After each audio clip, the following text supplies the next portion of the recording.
A Marine passed by an abandoned building and heard a girl whisper, "I'm sorry, Mom.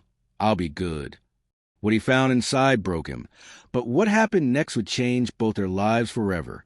This is a story of survival, sacrifice, and the unbreakable bond between strangers. Before we dive into this emotional journey, make sure to subscribe, hit the like button, and turn on notifications. Stories like this remind us of the power of human connection, and you won't want to miss what happens next. The whisper in the shadows. The rain fell in heavy sheets over Detroit, turning the cracked sidewalks into shallow rivers. Sergeant Jake Mercer pulled his jacket tighter, the cold seeping into his bones.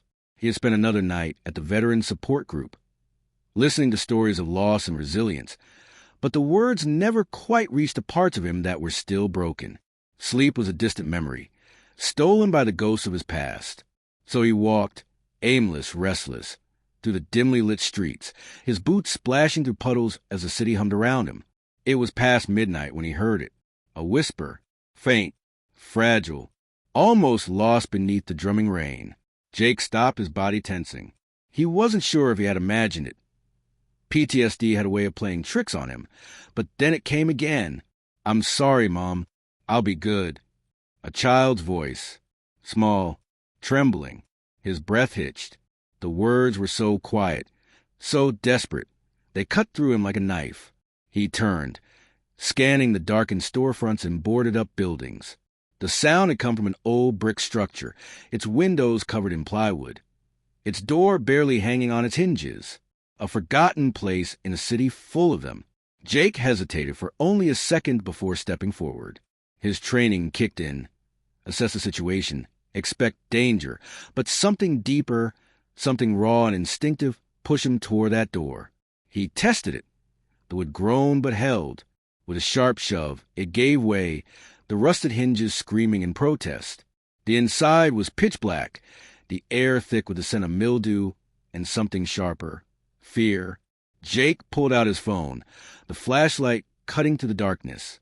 The beam revealed a room littered with broken furniture, empty bottles, and the remnant of life that had passed through but never stayed. And then he saw her, a little girl, no older than 8, curled into a tight ball in the corner. Her clothes were dirty, her dark hair matted, her arms wrapped around herself like she was trying to disappear. In her small hands, she clutched a photograph, its edges burned and crumbling. Jake's heart stopped. "Hey," he said softly, crouching down but keeping his distance. "You okay?" The girl didn't answer. Her wide, hollow eyes flicked up to him, then darted away just as fast. She was shaking, not just from the cold, but from something deeper, terror. Jake swallowed hard. He had seen that look before, in war zones, in the faces of civilians caught in the crossfire. But here, in the heart of his own city? "Are you hurt?" He tried again, keeping his voice low, steady.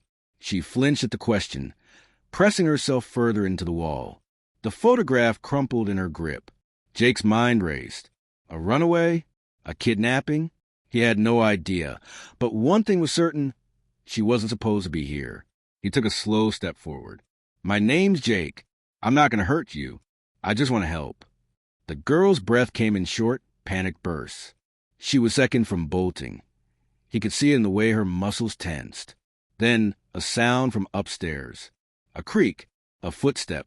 Jake's head snapped up, his body instantly on high alert. He wasn't alone. The girl's face drained of what little color it had left. Her lips parted, but no sound came out. Jake didn't wait. He moved between her and the doorway, his pulse roaring in his ears. Someone else was in this building, and if the girl's reaction was anything to go by, they weren't here to help. The footsteps grew louder, closer. Jake's hand went to his side, instinctively reaching for a weapon that wasn't there. He was unarmed, just a man in the wrong place at the right time. The girl's fingers suddenly gripped his sleeve, her touch feather-light but desperate. "Please," she mouthed, her eyes pleading. And in that moment, Jake knew one thing for certain. He wasn't leaving without her. The girl with no name. The footsteps above them grew heavier, deliberate. Each creak of the floorboard sent a fresh wave of tension through Jake's body.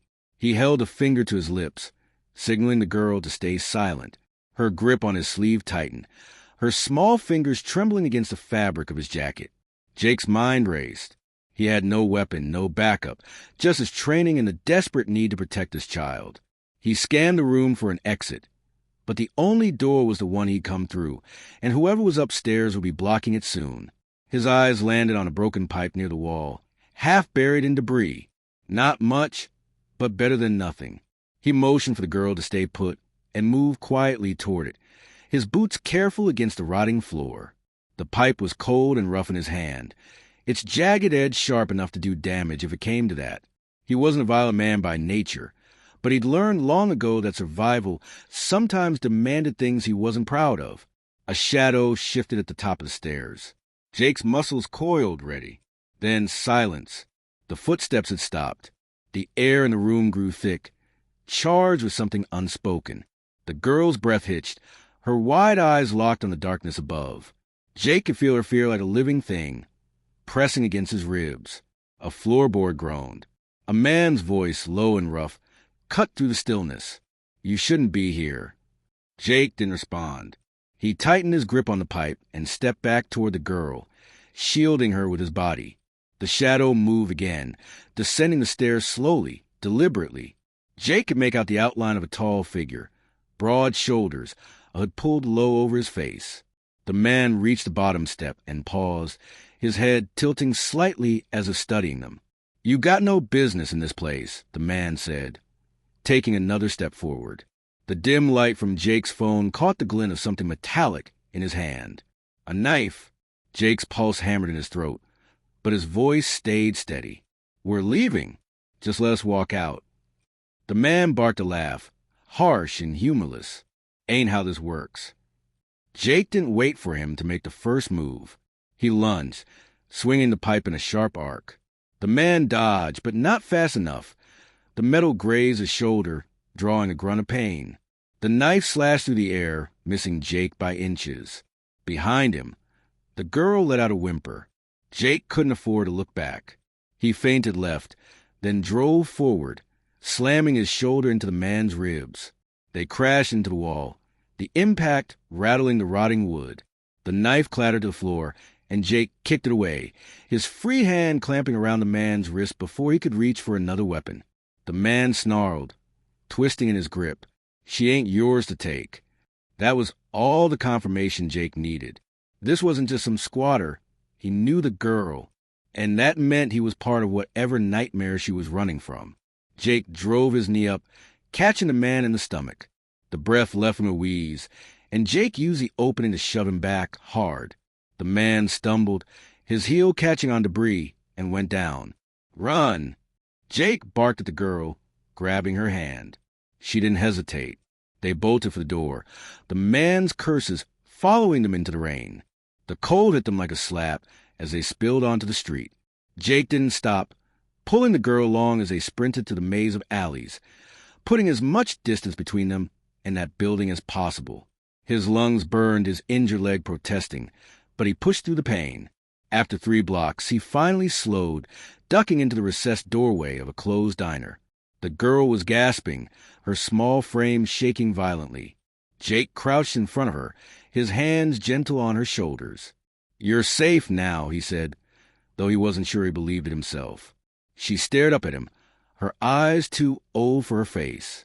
Then, without warning, she lifted her sleeve, revealing a patchwork of bruises, some yellow with age, others still fresh and angry. Jake's stomach turned. "Who did this to you?" he asked, his voice barely above a whisper. She didn't answer. Instead, her fingers dug into the photograph she still held, the edges crumbling like ash. Outside, sirens wailed in the distance. Jake's head snapped up. Help? Or something worse? The girl's hand suddenly gripped his, her voice so quiet he almost missed it. "Run." A dangerous secret. The sirens grew louder, their wails slicing through the night like a warning. Jake's instinct screamed at him to move, but the girl's grip on his hand was iron-tight, her small fingers trembling against his palm. Her eyes, wide, haunted, locked onto his, and in that moment he knew. Whatever was coming, it wasn't salvation. "We can't stay here," he murmured, scanning the street. The diner's awning offered little cover, and the flashing lights of approaching squad cars painted the pavement in alternating streaks of red and blue. Too close. The girl tugged his hand urgently, her voice a breathless whisper. They'll find us. Jake didn't ask who they were. The bruises on her arms, the terror in her eyes, the man in the building. It all painted a picture he didn't want to see but couldn't ignore. He'd spent enough time in war zones to recognize the signs of someone who'd been hunted. This way. He pulled her into a narrow alley, their footsteps silent against the wet pavement, the sirens crescendo behind them, then faded slightly as they slipped deeper into the maze of backstreets. Jake's mind raced. He needed a plan, a safe place.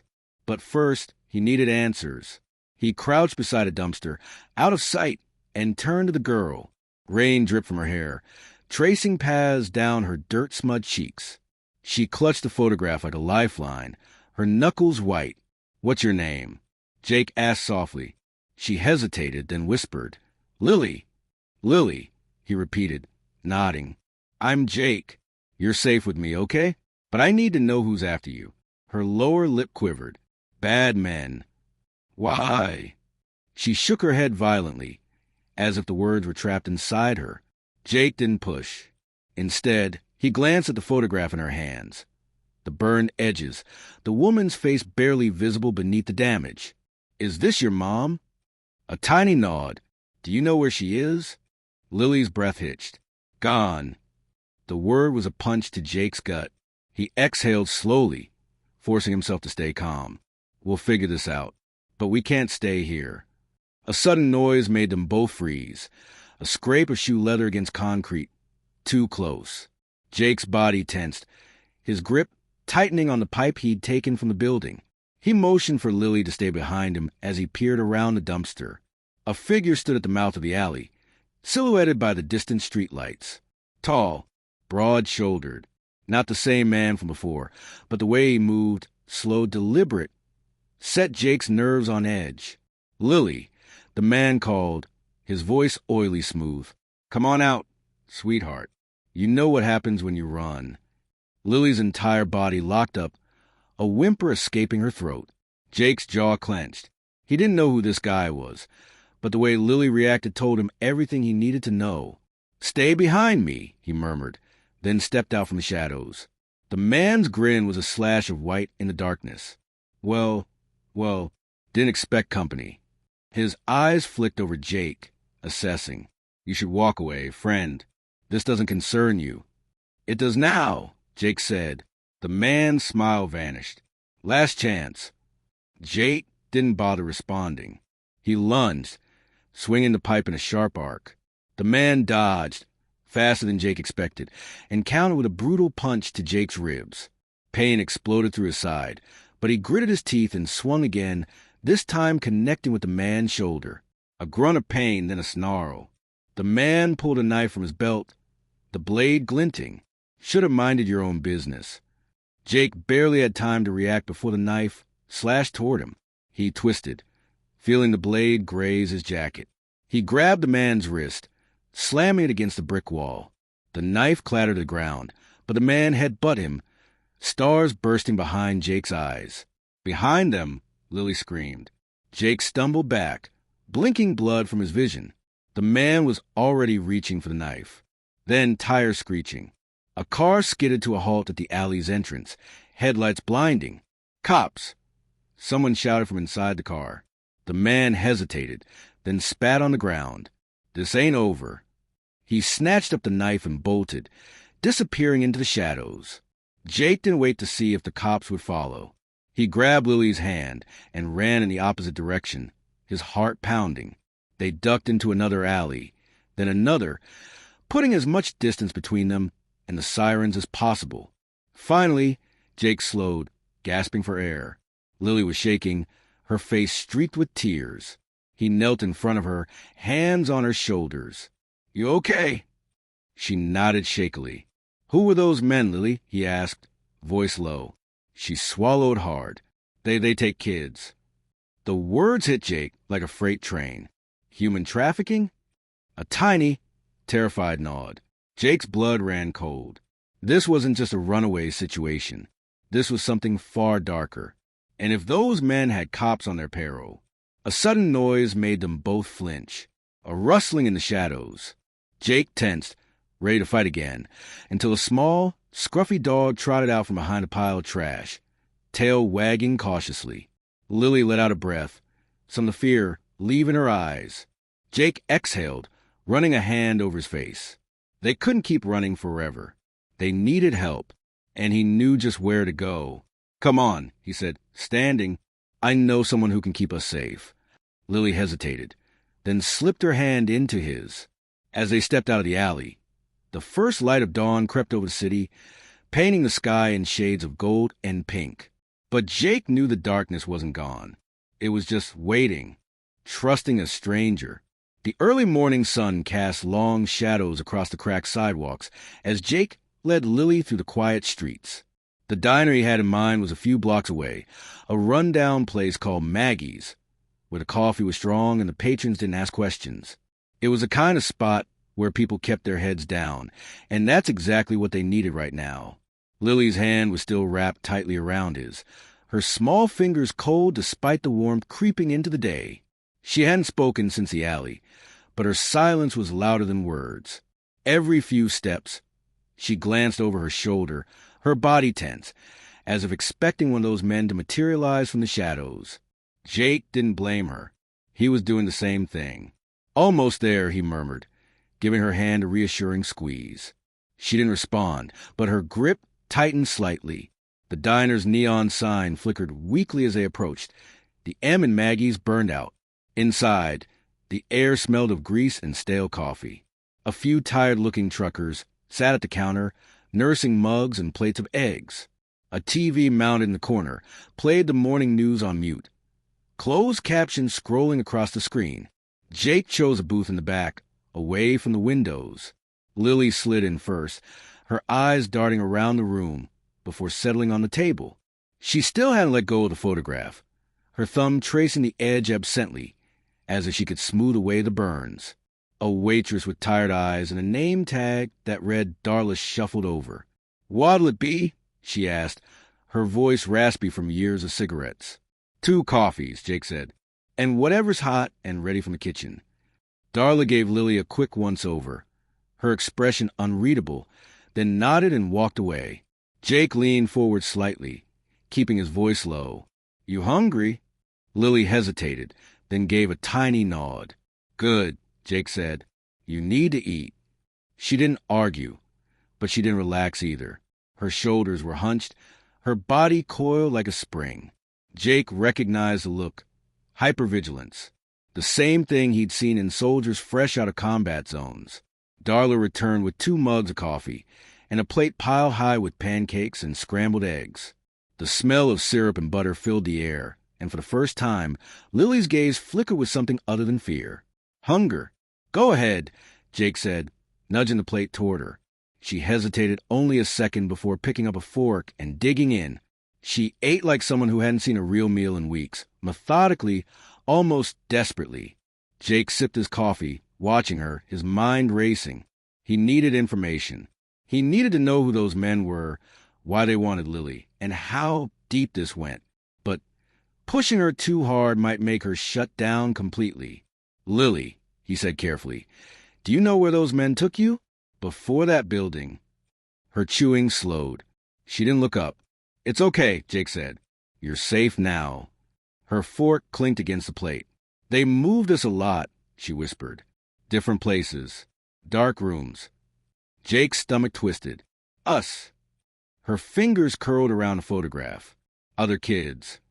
The coffee in Jake's mug suddenly tasted like acid. He forced himself to stay calm, to keep his voice steady. "How many?" Lily shook her head. "Don't know.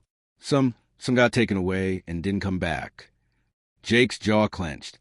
He didn't need her to elaborate. He'd seen enough in his time overseas to know what happened to kids caught in trafficking rings. The ones who disappeared didn't come back. A sudden movement at the counter caught his eye. The cook, a burly man with a thick beard, was staring at them, not casually, not the way someone might glance at unfamiliar customers. He was watching them, His dark eyes narrowed. Jake's instincts prickled. The cook's gaze flicked to Lily, then back to Jake. Then, slowly, deliberately, he reached for the phone mounted on the wall behind him. Jake didn't wait to see who he was calling. "We need to go," he said under his breath, tossing a 20 on the table. "Now."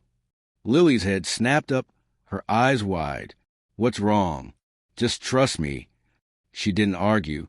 She slid out of the booth, her body tense again, the fear flooding back in.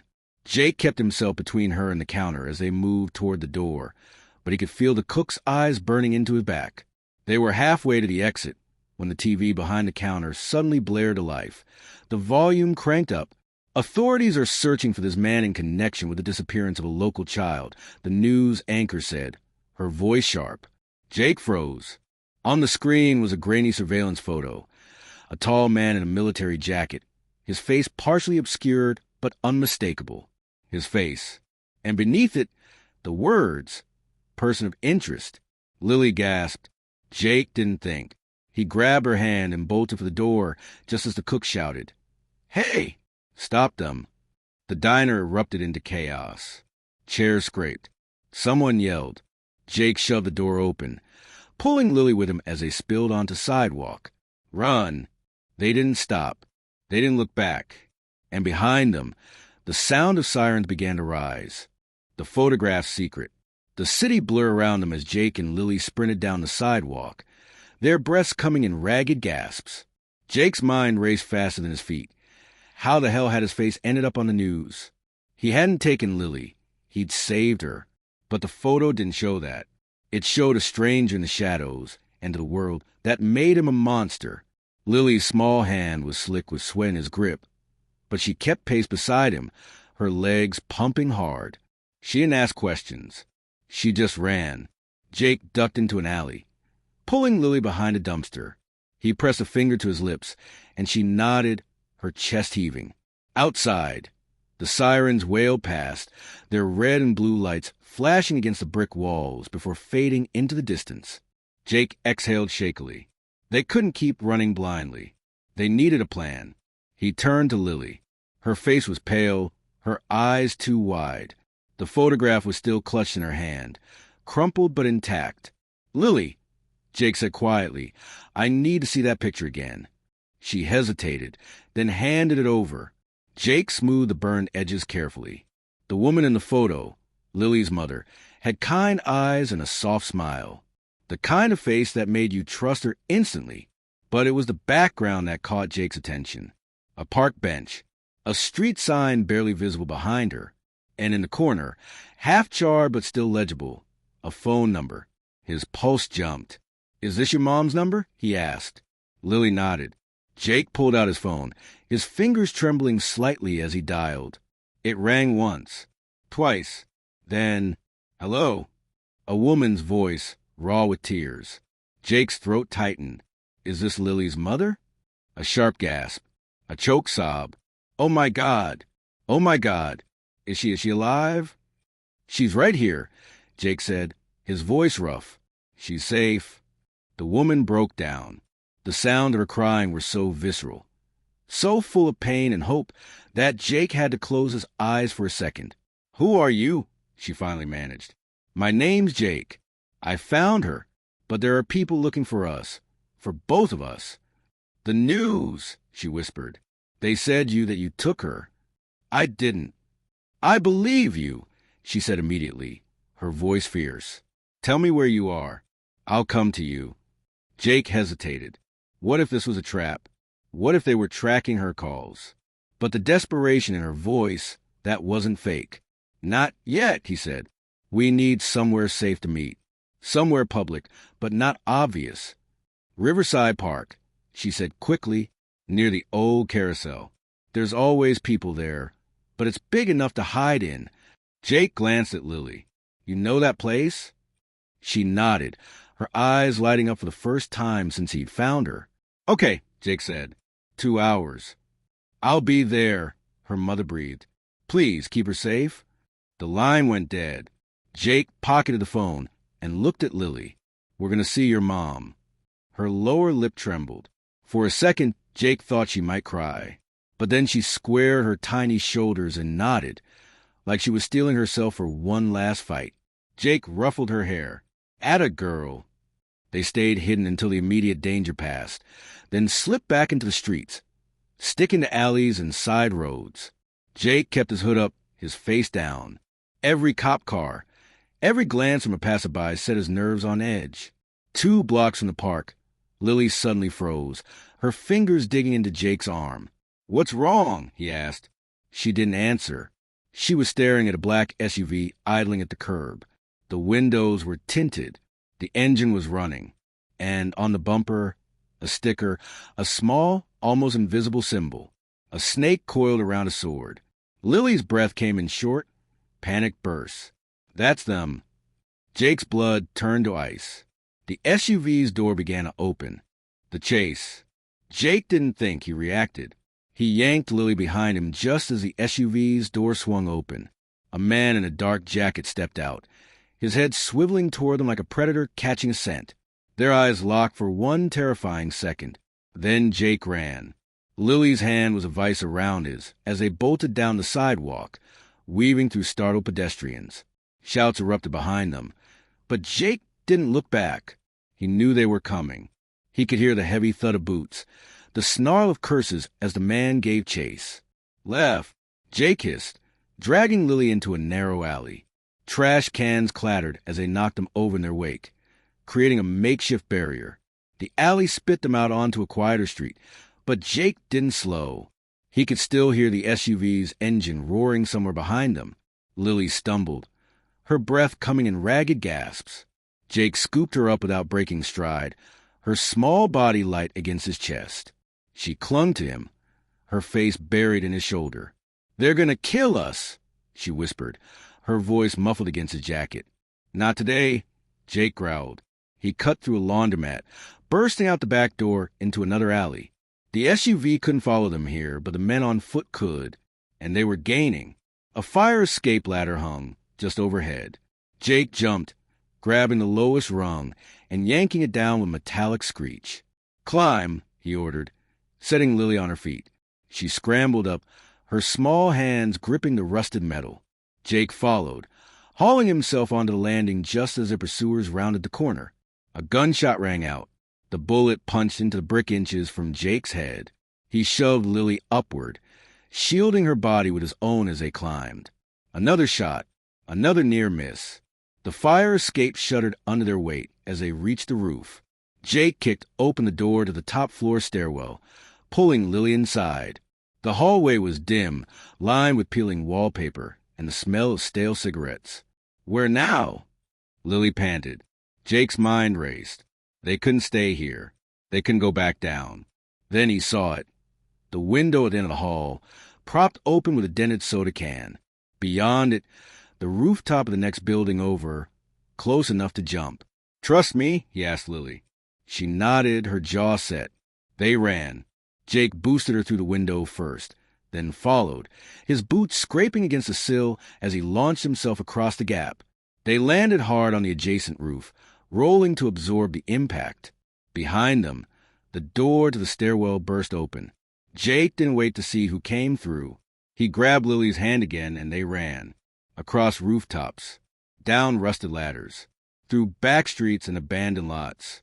The SUV reappeared twice, cutting them off, forcing them to double back. But Jake knew these streets. He'd walked them for months, sleepless and haunted. Now, they were his only advantage. Finally, after what felt like hours, they reached the park. The carousel loomed ahead, its painted horses frozen mid-gallop. The calliope music tinny through old speakers. Families milled about, oblivious to the 2 bloodied, breathless figures stumbling into their midst. Jake scanned the crowd, his heart hammering. Where was Lily's mom? Then a scream. "Lily!" A woman broke from the crowd, her dark hair flying, her face streaked with tears. She crashed to her knees, her arms outstretched. Lily tore free from Jake's grip and ran. The moment she collided with her mother, the world seemed to stop. The woman sobbed, clutching Lily to her chest like she might vanish if she let go. Lily buried her face in her mother's neck, her small shoulders shaking. Jake stood frozen, his chest aching. He should leave. He was a wanted man now. His face was on the news. Every cop in the city would be looking for him. But then Lily's mother looked up, her eyes meeting his. And in that moment, Jake knew this wasn't over. Because standing just behind her, half hidden by the crowd, was a man in a dark jacket, watching, waiting, a sacrifice made. The man in the dark jacket didn't move. He stood eerily still, his gaze locked onto Jake like a sniper lining up a shot. Jake's muscles coiled, ready to spring, but he forced himself to stay calm. One wrong move could send the crowded park into chaos, or put Lily and her mother directly in the line of fire.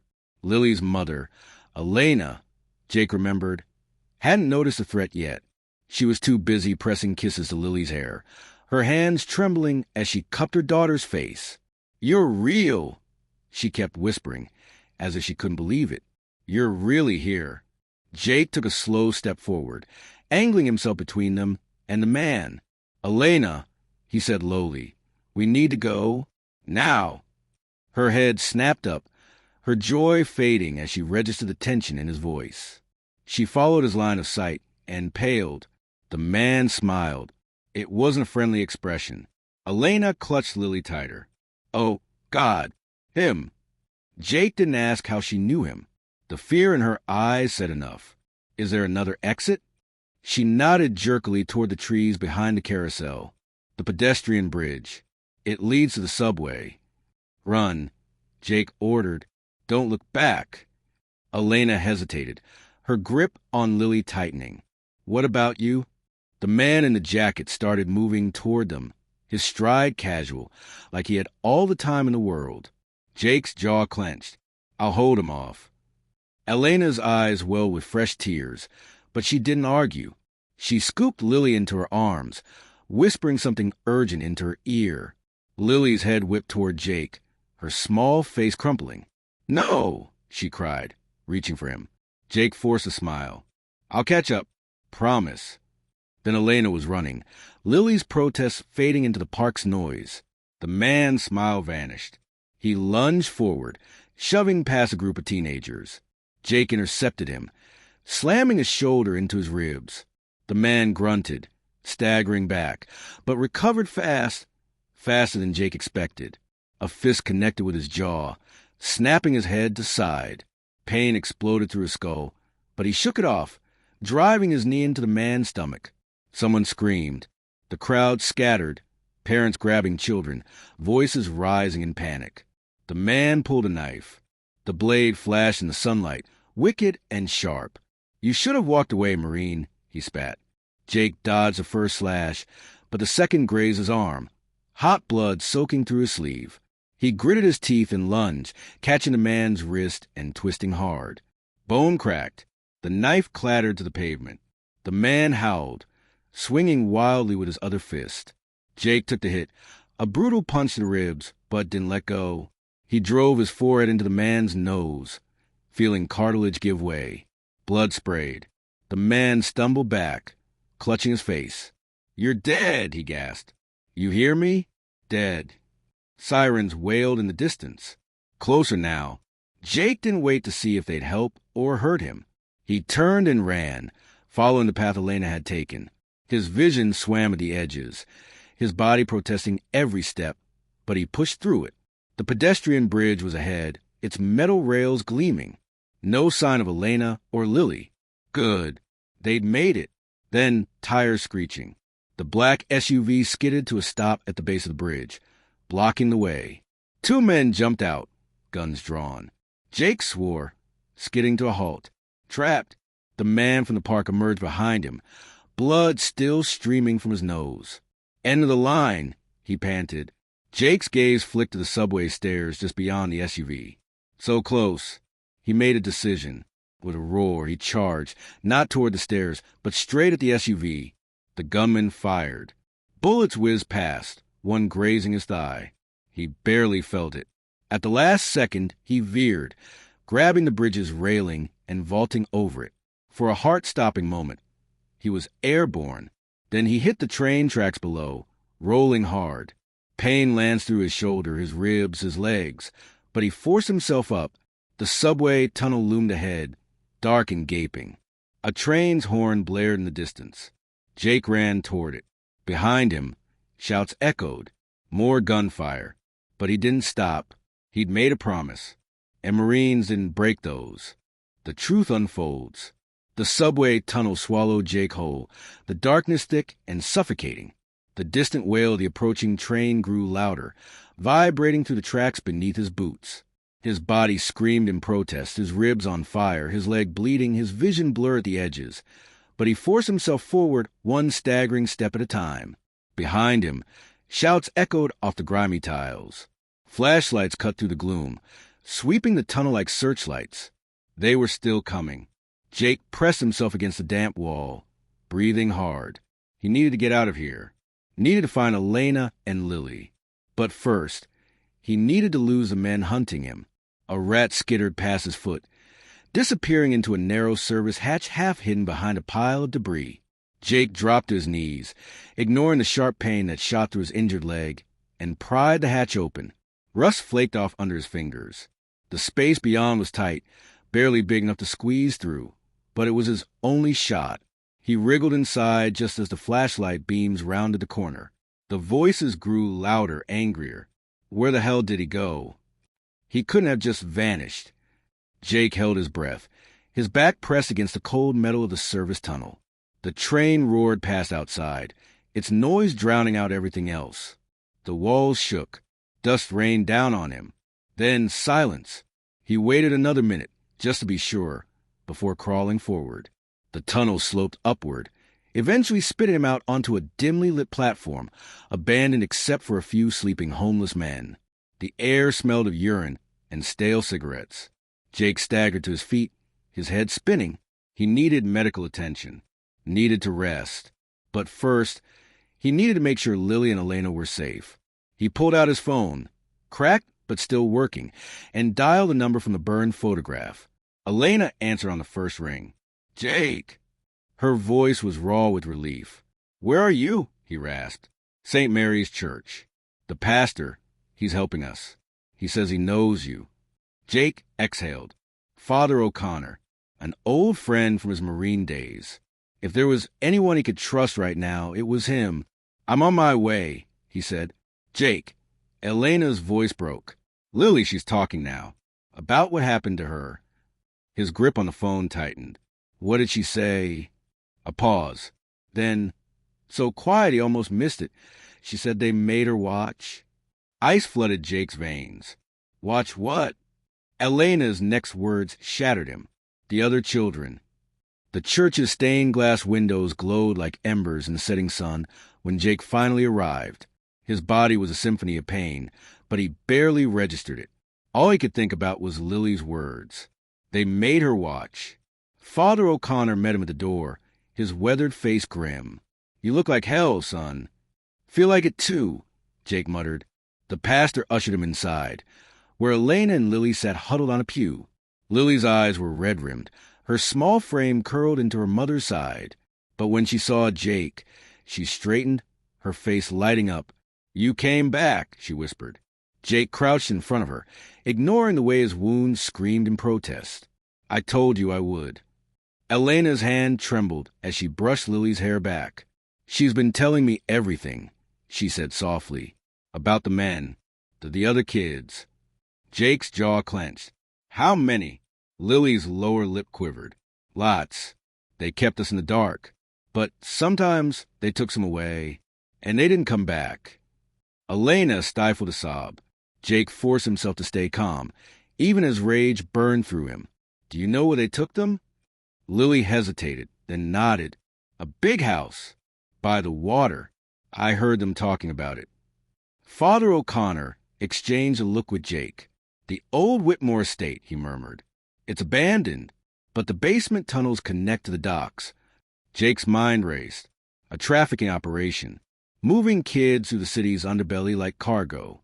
And Lily had escaped it. That's why they wanted her back so badly. She wasn't just a victim. She was a witness. "We have to call the police?" Elena said desperately. "No." Jake's voice was sharp. "Not until we know who's involved." Those men had cops on their payroll. We can't risk it. Lily suddenly reached out, her small hand gripping Jake's. We have to help the others, she said, her voice firmer than he'd ever heard it. Like you helped me. Jake's throat tightened. He looked at Elena, at Father O'Connor, then back at Lily. Yeah, he said quietly. We do. Outside, the church bells began to toll. And somewhere in the city, the men in the black SUV were still hunting. Reunion or betrayal. The plan was simple. Too simple. That's what worried Jake. Father O'Connor had given them a car, an old, nondescript sedan that wouldn't draw attention.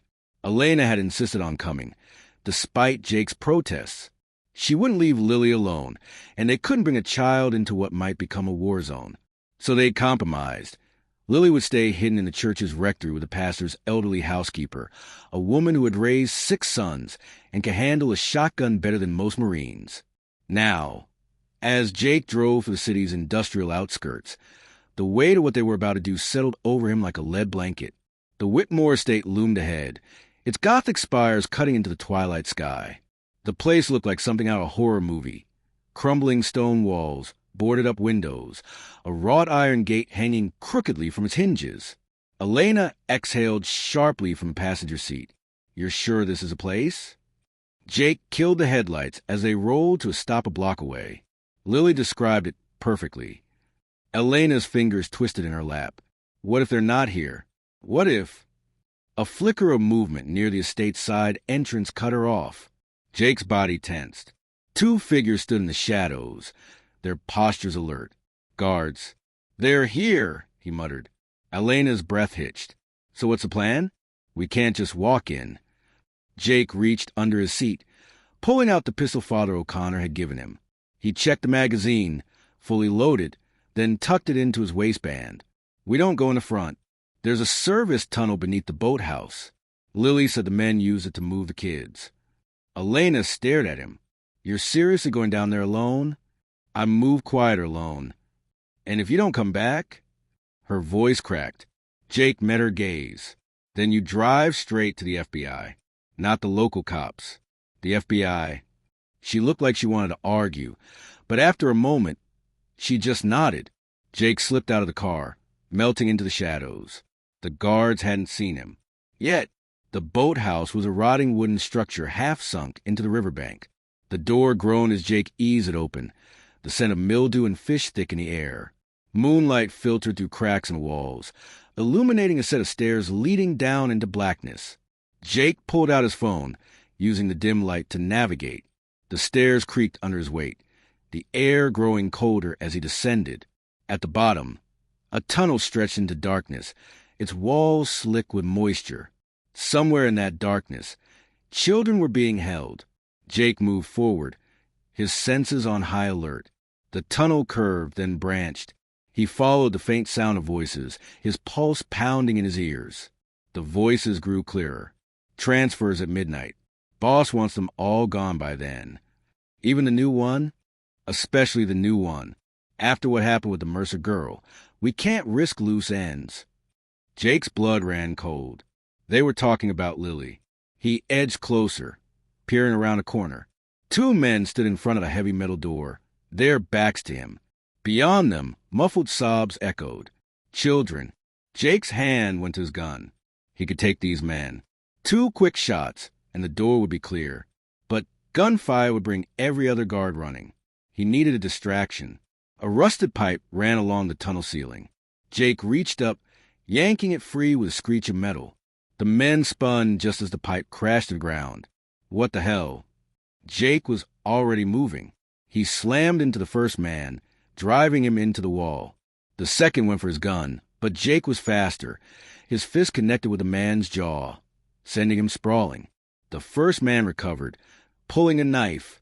Jake dodged the slash, but the blade caught his arm, slicing deep. Pain flared, but he gritted his teeth and disarmed the man with a brutal twist of his wrist. The knife clattered to the ground. A gunshot rang out. Jake ducked as the second man fired again, the bullet ricocheting off the tunnel wall. He lunged, tackling the shooter to the ground. They grappled, rolling, each fighting for control of the weapon. Another shot. The man beneath Jake went limp, his eyes wide and unseeing. Blood spread across his chest.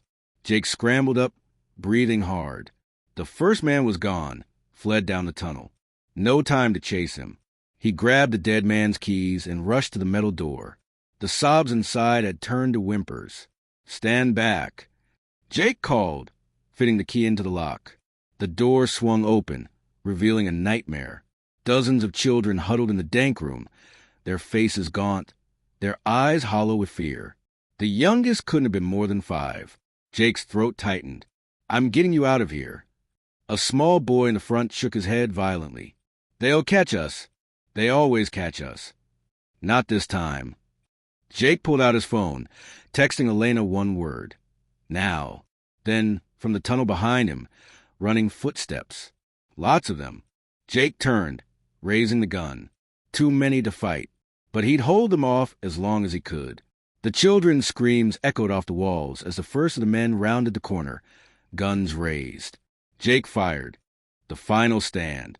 The gunshot echoed through the tunnel like a thunderclap.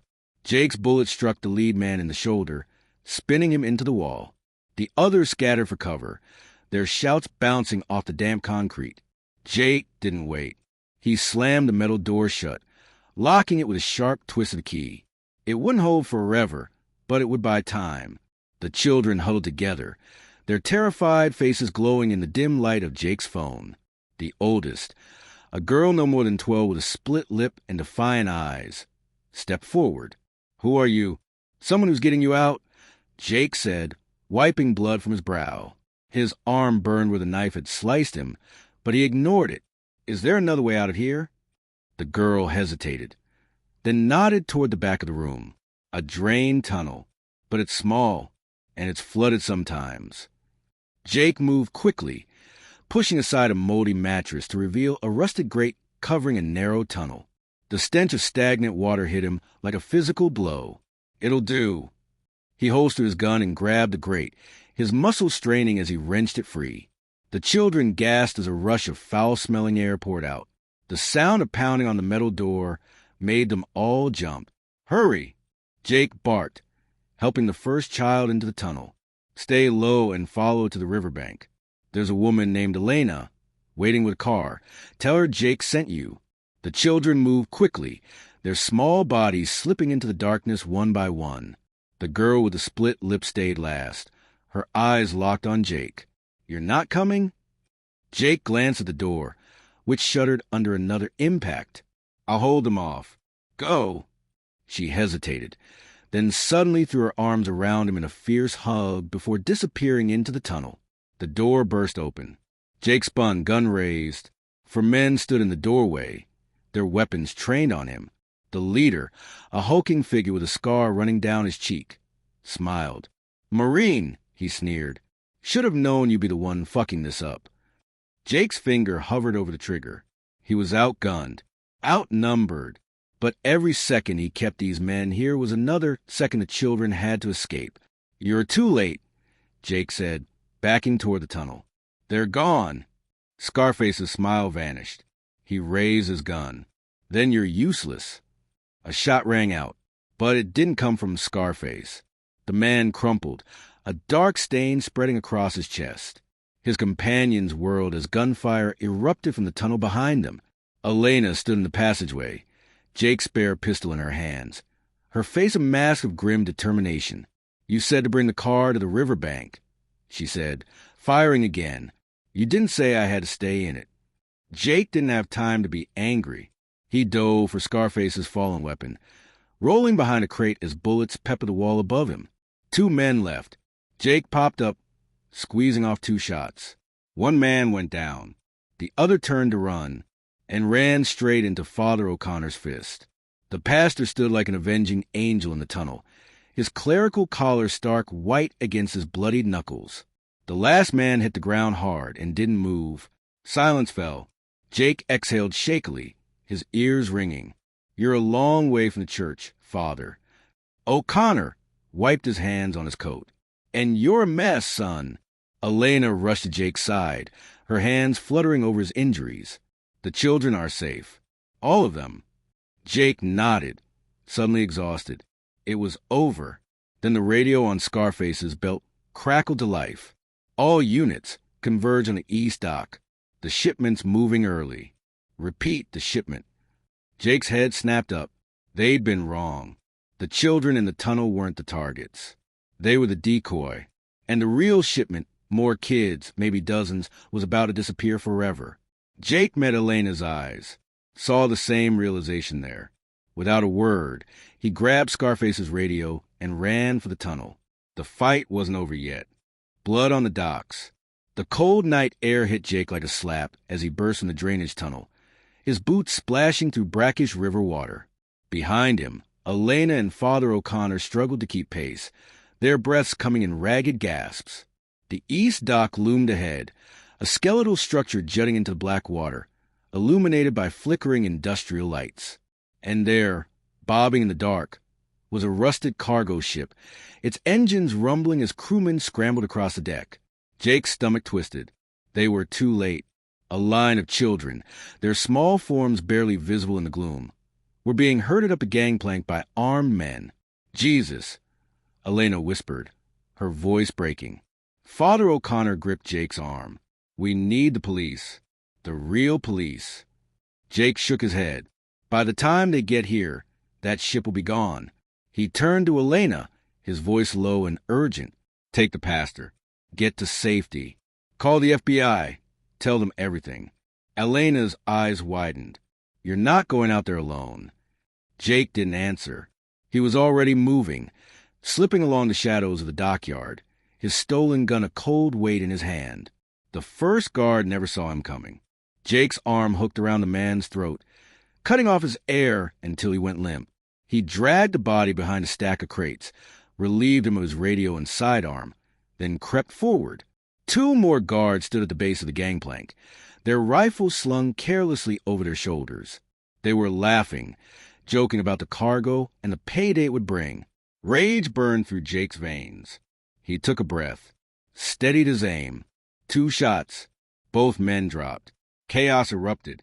Shouts filled the air as the remaining guards spun toward the sound, weapons raised. Jake ducked behind a forklift as bullets tore into the metal around him. Over the gunfire, a new sound. Sirens. Distant but closing fast. The ship's horn blared, a deep, mournful sound.